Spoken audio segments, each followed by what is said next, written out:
भाई 2 घंटे तक अगर कोई गुलाब बेचने वाले की दुकान पर बैठे तो 4 घंटे तक उसके अंदर से गुलाब की खुशबू आती है। जो 60 साल से हुसैन हुसैन कर रहा हो उसमें हुसैन की सीरत की झलक क्यों नहीं आएगी? उसके रवैये बदले हुए क्यों नहीं होंगे? उसका अंदाज तब्दील कैसे नहीं होगा? वो जब चल रहा होगा तो चाल बताएगी कि हुसैनी जा रहा है, उसका इक़दाम बताएगा कि हुसैनी है, उसके तौर तरीके बताएंगे कि यह अहले बैत का चाहने वाला है। अहले बैत के चाहने वालों की तरीक़ा ज़िंदगी कुछ और होता है।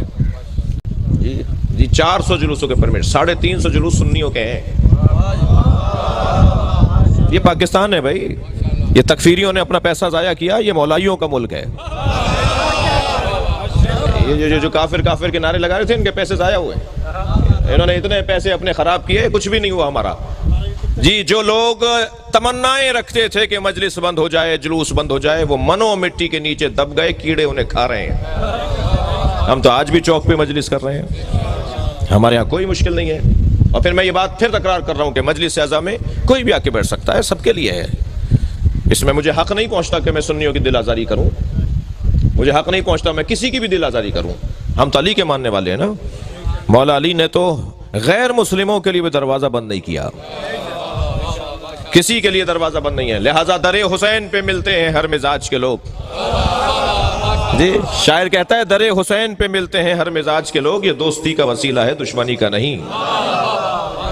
और मैं सुन्नी भाइयों के लिए गुजारिश करूंगा, खबरदार ये मत समझिएगा कि ये हमारे पास कोई ऐसी चीज है कि जो आप नहीं ले सकते। नहीं, आपको किसी ने नहीं रोका। और फिर शायर 2 मिसरों में और कहता है कि ये किसने कह दिया कि हमारी है करबला, ये किसने कह दिया कि हमारी है करबला, हक बात तुम कहो तो तुम्हारी है करबला। सलवात पढ़ेंगे। ये जोड़ने की जगह, अल्लाहुम्मा सल्ली अला मुहम्मद व अला, ये करीब करने की जगह है, ये मिल बैठने की जगह है, ये बरकतों के लिए ना। मसला इस घर में मजलिस हो रही है, बज़ाहिर इमाम बारगाह नहीं लग रहा, ये इमाम बारगाह नहीं, ये घर है किसी का, मेज़बान का घर है, बानी का घर है मसलन, तो या दोस्तों में से किसी दोस्त का घर है, तो जी बानी का घर है, तो ये घर में बरकत के लिए हो रही है ना। जी अहले बैत का जिक्र होगा, कुरान की तफसीर बयान होगी, मौला हुसैन के मसाइब पढ़े जाएंगे तो बलाएं दूर होंगी, परेशानियां दूर होंगी, जी हाजात पूरी होंगी, मरहूमीन की मग़फ़िरत होगी। तो ये तो कोई भी कर सकता है, कोई भी कर सकता है। अज़ीज़ान गिरामी, मुझे और आपको अल्लाह का शुक्र दूसरों से ज़्यादा करना चाहिए, इसलिए कि हम जिस दरवाजे पर बैठे हैं उससे अच्छा दरवाज़ा नहीं है। दुनिया कहाँ बैठी है मुझे इससे गरज नहीं है, मगर जहाँ हम बैठे हैं वहाँ से जन्नत का रास्ता बनता है। दुनिया कहाँ बैठी है मुझे इससे गरज नहीं है, मगर हम जहाँ बैठे हैं उनके पास जन्नत की ऑनरशिप है। यानी अहले बैत के फर्द के पास जन्नत की ऑनरशिप है। अहले बैत का बच्चा जन्नत दिलवा सकता है। बल्कि मैं और इससे बड़ा जुमला कह दूं, दुनिया के मोतबर तरीन लोग अपनी जन्नत का यकीन नहीं रखते, अहले बैत हमारी जन्नत की ज़मानत देते हैं। ऐसे साहिबान इख्तियार लोगों से हमारा ताल्लुक़ है। इस पर मैं और आप जितना अल्लाह का शुक्र अदा करें इतना कम है। लिहाजा यहाँ अब सिफ़ात बयान हो रही है, किसकी? आखिरी ज़माने में आने वाले मोमिनीन की सिफ़ात। कौन है आखिरी ज़माने का मोमिन? आखिरी ज़माने का मोमिन वही है जो इमाम की मदद करेगा। जी ये पुरसा हम इमाम को देने आए ना, वाले मौला इमाम ज़मान हमसे राज़ी हो जाए, मौला हमसे पुरसा ले लें। जी साहिब अज़ा हैं, वारिस खून है, वली दम है। जी लिहाजा जब हज़रत ज़ुहूर फरमाएंगे तो मौला हुसैन के गुंबद पे लगे हुए सुर्ख रंग के परचम को उतारेंगे। अरब दुनिया का दस्तूर है, जिसके खून का बदला नहीं होता उसकी कब्र पे सुर्ख झंडा लगाते हैं। इमाम हुसैन के गुंबद पे जो सुर्ख रंग का झंडा लगा हुआ है ना, परचम लगा हुआ है, वो इसीलिए लगा हुआ है कि अभी खून का बदला बाकी है। और बदला लेने वाले साहिब वारिस मौला के फर्जंद, और ऐसा अजीम फर्जंद कि जिनसे मौला को खुद मौला हुसैन को इतना प्यार है कि जब ज़ुहूर फरमाएंगे ना इमाम मेहदी तो रजअत से हुसैन दोबारा उठाए जाएंगे और आलमी सतह पर इमाम हुसैन की हुकूमत होगी। जी आलमी सतह पर इमाम हुसैन, कोई बॉर्डर ख़त्म नहीं होगा, बॉर्डर ख़त्म हो जाएंगे, पासपोर्ट ख़त्म हो जाएंगे, ये शनाख्त ख़त्म हो जाएगी कि मगरिब वाले लोग और हैं और मशरिक़ वाले और हैं, सब इमाम मेहदी के होंगे। एक ही अजान सुनाई दी जाएगी, एक ही अंदाज का मजहब होगा। इमाम मेहदी की पूरी आलमी हुकूमत होगी और इमाम मेहदी जब तशरीफ़ लेकर आएंगे तो इमाम हुसैन दोबारा से लाए जाएंगे, इमाम की रजअत होगी, इमाम दोबारा उठाए जाएंगे और इमाम हुसैन जब इमाम मेहदी को एक यहूदी औरत सर पर पत्थर मारेगी जिससे इमाम मेहदी शहीद होंगे, तो इमाम हुसैन ही इमाम मेहदी की नमाज जनाजा पढ़ाएंगे और अपने बेटे को अपने हाथ से दफनाएंगे और फिर पूरी दुनिया पे हुसैन की हुकूमत होगी। यह है वो अकीदा रजत। सलवात पढ़े जरा मोहम्मद व आले मोहम्मद पर। इससे बुलंद और बेहतर सलवात नबी की ज़ात पे अती पढ़े।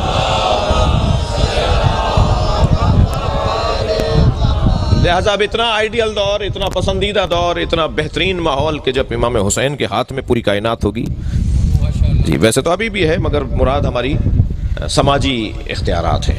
अभी तो दिलों पर इख्तियारात हैं ना, फिर बदनों पर भी इख्तियारात होंगे, फिर महलों पर भी, शहरों पर भी, मुल्कों पर भी, कायनात पर इमाम हुसैन के इख्तियार का इजहार होगा। इसे कहते हैं अकीदा रजत। में इन बच्चों के लिए अर्ज़ कर रहा हूँ,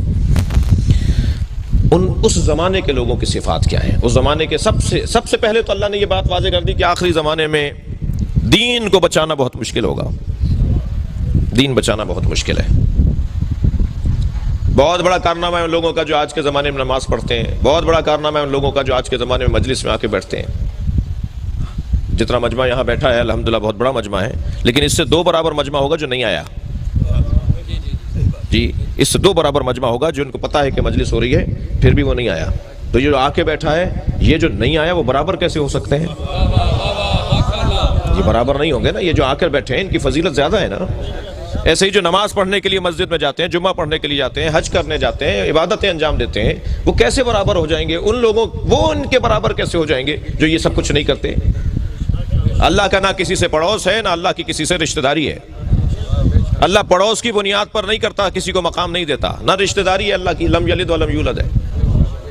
अल्लाह तो मेहनत और मशक्क़त और जहमत और इबादत और खुलूस और सच्चाई की बुनियाद पर अज़मतें देता है। कोई ज़रूरी नहीं है कोई 5 लाख रुपए खर्च करे तो ज़्यादा मोतबर हो जाए और कोई 5 रुपए खर्च करे तो उसका एतबार कुछ ना रहे। अल्लाह के यहाँ गिना नहीं जाता, तोला जाता है। वो ये देखता है कौन मेरी खातिर काम कर रहा है।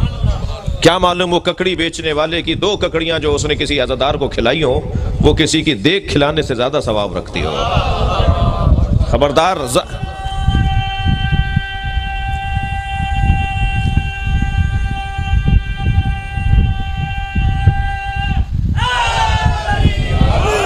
मुझे जाहिर की बुनियाद पर फैसले नहीं कर रहे, जाहिर को देखकर। खबरदार, जाहिर पर फैसला नहीं होगा, बातिन पर और खुलूस नीयत पर फैसला होगा। और जो मेरे हाथ में नहीं है कि मैं किसी का फैसला करूं, क्या मालूम वो सच्चा हो और मैं सोचा हुआ हूं कि सच्चा नहीं है। वैसे भी जिस जगह हम बैठे हैं ना, थके हुए तो नहीं आप, जिस जगह हम बैठे हुए ना, ये जगह ऐनक बदलने की जगह है। यहाँ बैठने वालों की दीद तब्दील करवाई जाती है, ऐनक तब्दील करवाई जाती है। यहाँ बैठने वाला वो देखता है जो हकीकत हो। चश्मे सर से देखने वाले और हैं, चश्मे जान से देखने वाले और हैं। ये फर्श आज़ाद चश्मे जान और आंखों को खोलती है जो दिल की आंखें हैं। बसारत से बसीरत का सफर है जो आज़ादारी से नसीब होता है। ये फर्श आज़ाद पे बैठने वालों की दीदी कुछ और है। मैं एक जगह से गुजर रहा था, रास्ते में सांप बैठा हुआ था। मेरे बढ़ते हुए कदम रुक गए। मैं सोचने लगा ये मूजी है, हमला करेगा। लोग मुझे देखकर आपस में बातें करने लगे, मौलाना को देखो बड़ी शुजाअत की बातें करते हैं, बड़ी तकरीरें करते फिरते हैं, सांप से डर रहे हैं। अब मैं सोचने लगा इनके चढ़ाने में आऊँ या अक्लमंदी का सबूत हूँ। बहुत सारे लोग होते हैं ना, चढ़ा के गायब भी हो जाते हैं। अभी मैं खड़ा हुआ सोच रहा था कि एक छोटा सा बच्चा मेरे बराबर में आके खड़ा हुआ, कहने लगा मौलाना ये प्लास्टिक का सांप है। जब मुझे मालूम हो ना प्लास्टिक का सांप है, तो मैंने उसी पर पैर रखा, उसे कुचलता हुआ चला गया। मालूम यह हुआ जब हकायक रोशन हो जाते हैं तो इक़दामात भी तब्दील हो जाते हैं। जी, सारी दुनिया जिस यजीद से डर रही थी, हुसैन उसकी हकीकत को जानते थे। सलवात पढ़ेंगे मोहम्मद व आले मोहम्मद। हकायक रोशन होते हैं यहाँ। खबरदार, कपड़ों की बुनियाद पर किसी का एहतराम नहीं होना। खबरदार, गाड़ियों की बुनियाद पर किसी को मोतबर नहीं मानना। बड़े बंगलों की बुनियाद पर किसी को बड़ा नहीं मानना। हमारी तो अंदाज ही कुछ और है, हम तो लोग ही कुछ और हैं। हम पर अगर कोई गौर कर ले तो वो डबल PhD हो जाए। शियों पर गौर अगर कोई कर ले ना किसी यूनिवर्सिटी में जाकर, तो वो डॉक्टर हो जाए। हम पर गौर करने से डॉक्टर हो जाए। मौला की तो बात बहुत बड़ी है, बड़ी बात है मौला की। हमें समझने के लिए दानिश्वरियाँ चाहिए, दानिशमंदियाँ चाहिए, होशियारियाँ चाहिए, अक्लमंदी चाहिए। कहते हैं शियों की तो बातें अलग अलग होती हैं। शियों की तो बातें नई नई बातें होती हैं, नए नए काम हैं शियों के।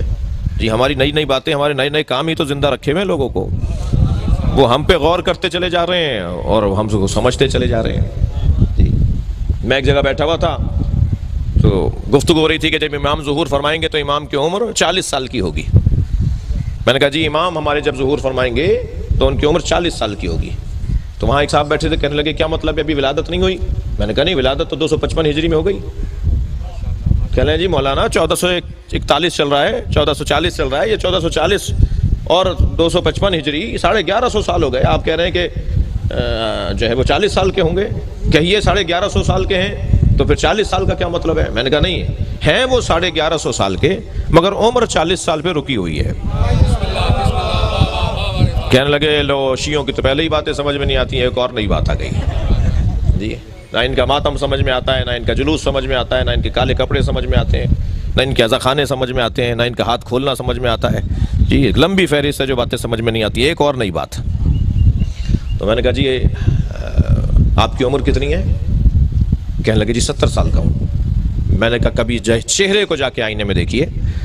अल्लाह ने 70 साल पहले जब आपको माँ के शिकम से दुनिया में भेजा था तो सर के बाल देकर भी भेजा था और भवों के और पलकों के बाल भी अल्लाह ने माँ के शिकम से बनाकर भेजे थे।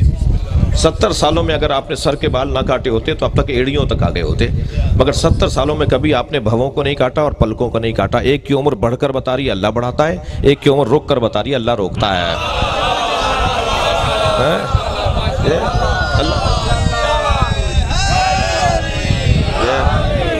अल्लाह अल्लाह अल्लाह चाहे तो उम्र को रोक दे, अल्लाह कादिर है। वो हमारे इमाम को 40 साल की उम्र पर ठहराए हुए है। जब जाहिर होंगे तो 40 साल की उम्र के होंगे, यानी 40 साल का जो कैफियत होती है वो होगा। तो अजीज़ान गिरामी, हम तो जो यहाँ बैठने वाले की मैं बात कर रहा था कि दीद ही कुछ और है। यहाँ बैठने वाले की ऐनक बदलनी चाहिए। भाई 2 घंटे तक अगर कोई गुलाब बेचने वाले की दुकान पर बैठे तो 4 घंटे तक उसके अंदर से गुलाब की खुशबू आती है। जो 60 साल से हुसैन हुसैन कर रहा हो उसमें हुसैन की सीरत की झलक क्यों नहीं आएगी? उसके रवैये बदले हुए क्यों नहीं होंगे? उसका अंदाज तब्दील कैसे नहीं होगा? वो जब चल रहा होगा तो चाल बताएगी कि हुसैनी जा रहा है, उसका इक़दाम बताएगा कि हुसैनी है, उसके तौर तरीके बताएंगे कि यह अहले बैत का चाहने वाला है। अहले बैत के चाहने वालों की तरीक़ा ज़िंदगी कुछ और होता है।